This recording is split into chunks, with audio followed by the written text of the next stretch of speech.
So let's take a look at Dan Kahneman's book, Thinking Fast and Slow.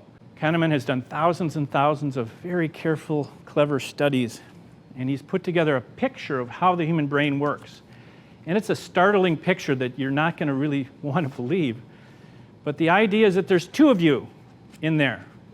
Joanna, there's two of you inside there. Dennis, there's two of you. Eileen, there's two of you. They're both lovely, by the way.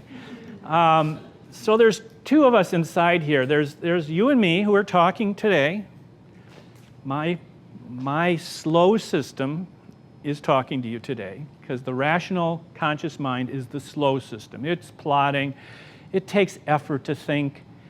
It doesn't have a lot of bandwidth. We can't chew gum and walk at the same time. I mean, the slow system is slow, has limited resources, and it has a really hard time making decisions. Fortunately, there's another system operating in the background. We could call it our partner, our fast system partner. The fast system partner is like a supercomputer, like 1,000,000 times more powerful than the slow system, that when you're dealing with a problem, it instantly draws in all past problems of a similar type, sorts them, and suggests the best route to take along with a gut feeling of, do it now, you know. And so we walk through our day and we think we're in control, but it's really that fast system operating in the background. It's don't go there, go here, go there, make that decision, do that, do this.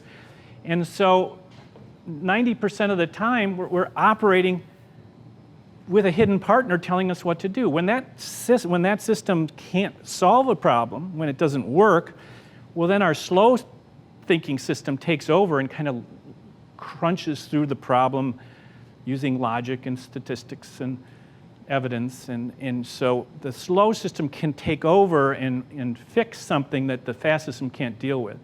The fast system doesn't do research, it doesn't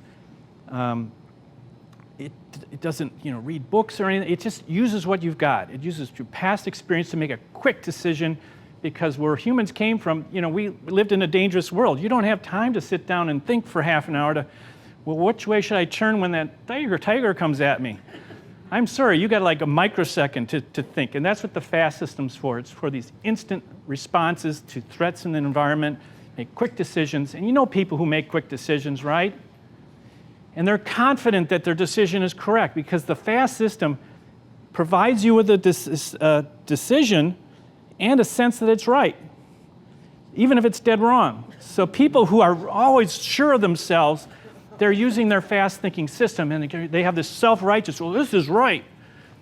Well, on further inspection, it could be dead wrong. These gut feelings are really important in business. And that's what this behavioral economics research is showing us. So in the past, in boardrooms and around the world, what would they say let's talk about feelings today, guys. What would happen? Love. Get out of here. Don't do it. But what the behavioral economists are showing us is feelings lie at the core of customer satisfaction, the core of employee engagement, the core of the brand impression, the core of economic utility, and the core of the capitalist system itself. And I would argue that every single financial transaction is actually an emotional transaction. Joanna, if you give me a product or service that makes me feel better, makes me more successful, reduces my pain, or increases my pleasure, I'm going to pay you for that. Then you can take my money and buy something that makes you feel good. That underneath it all, financial transactions underneath are a transaction of emotional value back and forth. And so that's kind of where we're heading today. And I hope to convince you that the least important thing, feelings, I'm going to take you little breadcrumb by breadcrumb to the opposite conclusion, that feelings are the core of everything.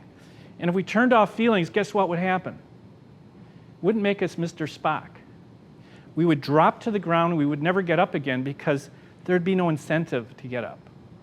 That feelings are the incentive system of the brain. They are how we're paid. Money is only rewarding because of the feelings it generates. If you give me a good salary, well, that makes me feel good. Why? Because I can put money in the bank, which reduces fear of the future, right? You give me money, it's a symbol that I'm good at what I do, so it boosts my self-esteem, which is a very important type of feeling. And money is exchangeable for all kinds of emotionally rewarding goods and services. A favorite night out with your honey, a glass of fine wine, your favorite cigar, a game of golf on the golf course. Here's how weird it is. Okay, here's the slow thinking system, you and me. And these wires are the fast thinking system, the emotional control rods that are actually moving us during our day. And the sad thing is that we, the puppets, are rather arrogant. We think we're calling the shots. But in fact, we don't even know that we're puppets, and we can't see the strings. That's the problem why companies don't understand motivation, because it's a very subtle topic. It's amazingly subtle, and it took thousands of experiments by these behavioral economists to ferret it out. But this is how we think the thing works, and this is why it's so difficult to fix.